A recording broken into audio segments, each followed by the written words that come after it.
क्योंकि रात अभी बाकी है। नमस्कार, क्योंकि रात अभी बाकी है में आपका स्वागत है। जैसा कि अब आपको पता है ही कि ये शो रिश्तों के उन पहलुओं को ध्यान में रखते हुए बनाया गया है जो हम किसी से भी कहने में संकोच करते हैं। खासकर महिलाएं अपने फिजिकल रिलेशनशिप से जुड़ी परेशानियां किसी से भी कहने में कतराती हैं। लेकिन अब कोई भी कंफ्यूजन, कोई भी टेंशन्स बांटने के लिए आपको एक हमसफर मिल गया है, जो है हमारा ये प्रोग्राम क्योंकि रात अभी बाकी है। आज के एपिसोड में हम बात कर रहे हैं एडिक्शन ऑफ सेक्स की। शारीरिक मिलन तभी होना चाहिए जब शरीर और मन को इसकी ज़रूरत महसूस हो, लेकिन बहुत से लोग ऐसे हैं जिनके लिए यौन संबंध महज एक ज़रूरत ना होकर एक आदत सी बन जाती है, और ये आदत धीरे धीरे उनके पार्टनर के लिए परेशानी का सबब बन सकती है। हालात तब और भी बिगड़ जाते हैं जब सेक्स के आदी हो चुके लोगों को इसके अलावा कुछ और नहीं सूझता। उनके दिलो दिमाग पर हर वक्त सेक्स ही हावी रहता है। इसे ही हम एडिक्शन ऑफ सेक्स कहते हैं। इसी पर आज हम बात करेंगे। अगर आप भी जिस्मानी रिश्तों से जुड़ी किसी परेशानी से जूझ रहे हैं तो आप हमारे एक्सपर्ट से बात कर सकते हैं। आज हमारे साथ हैं फैमिली काउंसलर शैला रावल और हमारे साथ हैं यूरोलॉजिस्ट एंड एंड्रोलॉजिस्ट डॉक्टर शिल्पी तिवारी। आप दोनों का बहुत बहुत स्वागत है। धन्यवाद। हम बात करें एडिक्शन ऑफ सेक्स की। डॉक्टर शिल्पी, सबसे पहले आपसे जानना चाहूँगी, वो कौन सी स्टेज होती है जब हम उसे एडिक्शन कहेंगे? एडिक्शन हम किसी भी चीज़ के लिए तब हम मानेंगे कि आप उस वस्तु के लिए इतने लालायित हैं कि आप उसके लिए अपना तन, मन, धन, अपना समाज, सर्वस्व लुटाना आप उसके लिए शुरू हो जाएं, तो वो एडिक्शन है। और वो चाहे सेक्स हो, चाहे कोई वस्तु हो, फिर वो उससे आपको हानि ही है। शैला जी, ये माना जाता है आमतौर पर कि सेक्स जो है वो ज़्यादातर मर्दों की ही ज़रूरत होती है, कम से कम सामने तो इसी तरह से आती है। क्या महिलाएं भी ऐसी हैं जिनको एडिक्शन हुआ है किसी तरह सेक्स? होता है मनीषा, महिलाओं को भी होता है। ये है कि इसकी चर्चा ज़्यादा नहीं की जाती। हमारे समाज में एक आदमी अगर इस बारे में बात करे तो वो एक काइंड ऑफ गर्व महसूस करता है कि मेरी सेक्सुअल ड्राइव इतनी है, मुझे हमेशा उसकी ज़रूरत है।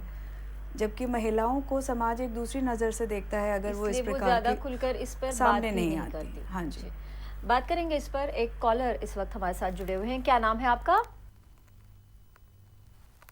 अपना नाम बताइए। हेलो, मैं हरीश बोल रहा हूँ जी, कहाँ से बोल रहे हैं आप? मैं मालवीय नगर से। जी, क्या जानना चाहते हैं?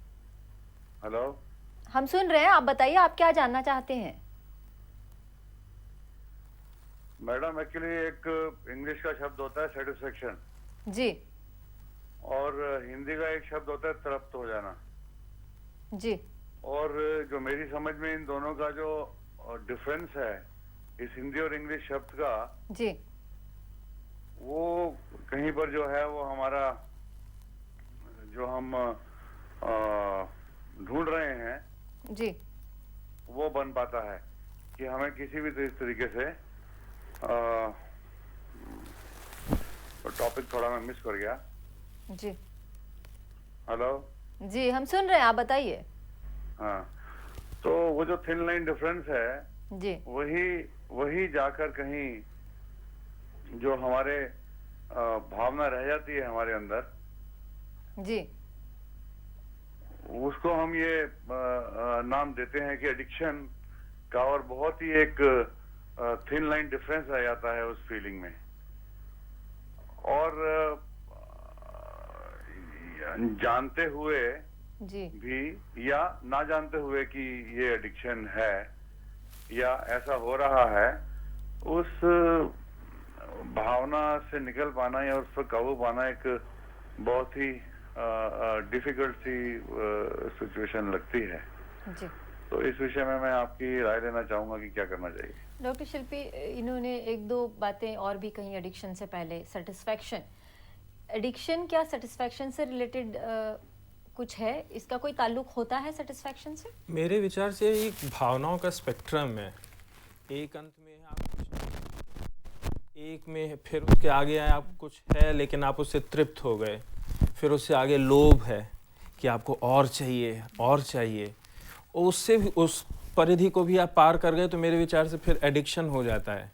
वो चाहे जैसा बताया उन्होंने, थिन लाइन ऑफ डिफरेंस आपको डिमार्केट करनी पड़ेगी, और वो हर ही चीज़ में, whether it is sex, whether it is money, whether it is power, I think वो पूरे समाज में इस तरह के मटेरियल चीज़ें हैं।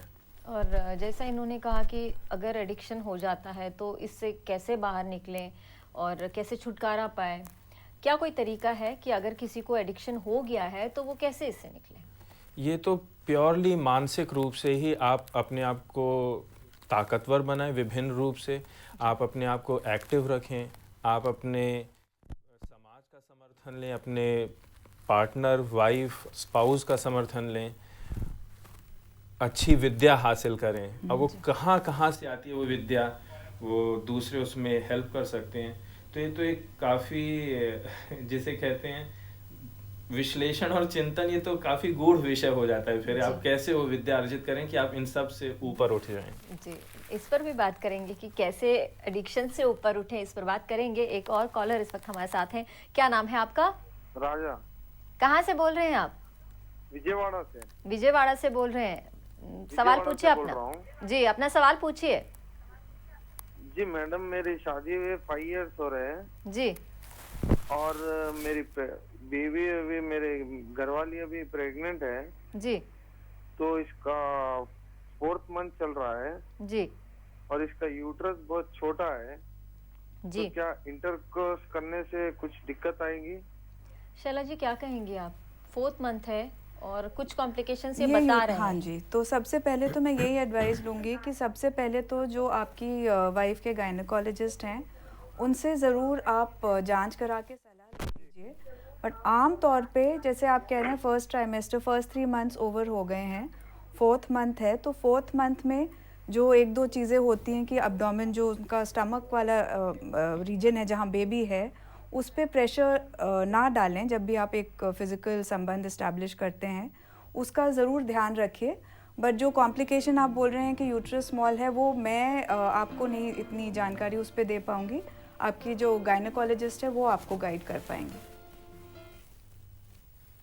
इस पे मैं बोलना पाऊंगा कि यूट्रस तो सामान्यतः छोटा ही होता है, वो तो प्रकृति ने बनाई इसलिए कि वो छोटा है, और जब उसे समय मिलता है प्रेगनेंसी के दौरान तो बड़ा हो जाता है। जी। तो बड़ा हो जाएगा, वो घबराने की बात नहीं है, उसको उन्हें तो चेक ये करवाना मतलब चाहिए। नॉर्मल चीज है ये जो हाँ, कह रहे हैं। यूट्रस नॉर्मली 4-5 सेंटीमीटर, ये 6 कोई सेंटीमीटर ये कोई कॉम्प्लिकेशन नहीं है जैसा कि हम समझ रहे थे। उसमें एक चीज इन्हें पता लगानी रहती है कि भाई वो बच्चा कहीं छोटा यूट्रस है, कहीं नहीं, ये तो नहीं है कि वो प्लेसेंटा उसका नीचे पड़ा हुआ हो कुछ, ये सब चीज तो वो तो एक ऑब्स्टेट्रिशियन वो मतलब पहले देख ले कि कोई मेडिकल कॉम्प्लिकेशंस तो नहीं है, और उसके बाद जो आपने बताया उसको फॉलो कर सकते हैं। एक और कॉलर इस वक्त हमारे साथ हैं। क्या नाम है आपका? हेलो, मोहम्मद सलीम अंसारी। जी, अंसारी जी, आप कहाँ से बोल रहे हैं? मैं कल्याण से बोल रहा हूँ। जी, सवाल पूछिए अपना। कल्याण से। जी, अपना सवाल पूछिए। हाँ मैडम, ऐसा है कि मेरी शादी को 22 साल हो गए। जी। हाँ मैडम, 22 साल हो गए शादी को। जी। और अभी मेरे को 2 बच्चियां हैं, लड़की। जी। तो अभी तक लड़का नहीं हुआ मेरे को। जी। 2 लड़कियां हैं। जी, 2 लड़कियां हैं, आपको लड़का नहीं हुआ? जी, लड़का नहीं हुआ है। जी। और धात मेरी जी, धात पतली है थोड़ी। जी। धात जो है तो पतली है। जी।